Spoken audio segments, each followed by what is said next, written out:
तो दोस्तों, how to talk series के इस भाग में आपका स्वागत है। मैं हूं संदीप द्विवेदी। कुछ लिखता हूं और सुनाता हूं, जो सीखता हूं वो सिखाता हूं। मैं सपनों का हौसला बढ़ाता हूं। बहुत बहुत स्वागत है आपका। दोस्तों, कुरुवंशियों के दो परिवारों के बीच का युद्ध महाभारत कहलाता है। कौरव और पांडव के बीच का युद्ध। कौरव और पांडव के युवराजों को भी हम जानते हैं। कौरव पक्ष के युवराज हैं दुर्योधन और पांडव पक्ष के युवराज हैं धर्मराज युधिष्ठिर। दोस्तों, ये बताइए दोनों में क्या अंतर है कि दुर्योधन के पास कोई नहीं बैठना चाहता, उसके साथ किसी का मन नहीं बैठता, लेकिन वहीं युधिष्ठिर के साथ सब बैठना चाहते हैं, उसे सब मोह करते हैं। हस्तिनापुर की राजसभा में भी उसका गुण गाया जाता है, उसकी चर्चा होती है। हस्तिनापुर की जनता भी युधिष्ठिर को ही युवराज के रूप में, राजपद में हर जगह देखना चाहती है। वो दुर्योधन को पसंद नहीं करती। दोनों का कुल एक है, दोनों की शिक्षा एक है, शक्ति एक है, दोनों के गुरु एक हैं, आचार्य द्रोण। फिर दोनों में ऐसा क्या अंतर कि एक को इतना पसंद किया जाता है और एक से दूरी बनाई जाती है?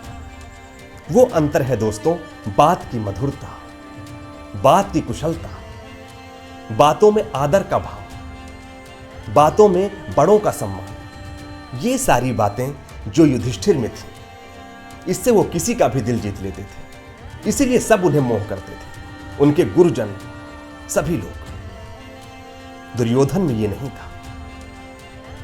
उसकी बातें कठोर थीं, बोलने में वो भाव नहीं था, बोलने में वो ढंग नहीं था, बात करने का सलीका नहीं था, जिसकी वजह से उसके सामने हर कोई अपमानित होकर के चला जाता था, अपमानित महसूस करता था। जबकि युधिष्ठिर के सामने सबको अच्छा लगता था, क्योंकि उसके पास बात करने का सलीका था, उसकी बातों में विनम्रता थी, सरलता थी, मधुरता थी। यह अंतर है। दोस्तों, आप एक लिस्ट बनाइए, उनकी लिस्ट जिन्हें आप सबसे ज्यादा पसंद करते हैं, और आप देखेंगे कि उस लिस्ट में उनके नाम हैं जिनकी बातों में मधुरता है, जो बहुत अच्छी बातें करते हैं। सारे नाम आपकी लिस्ट के उन्हीं के होंगे, क्योंकि कहीं ना कहीं आप कितना जानते हैं इससे उतना अधिक फर्क नहीं पड़ता, लेकिन आप उसे कैसे रखते हैं, क्या सलीका है, उससे बड़ा अंतर पड़ जाता है।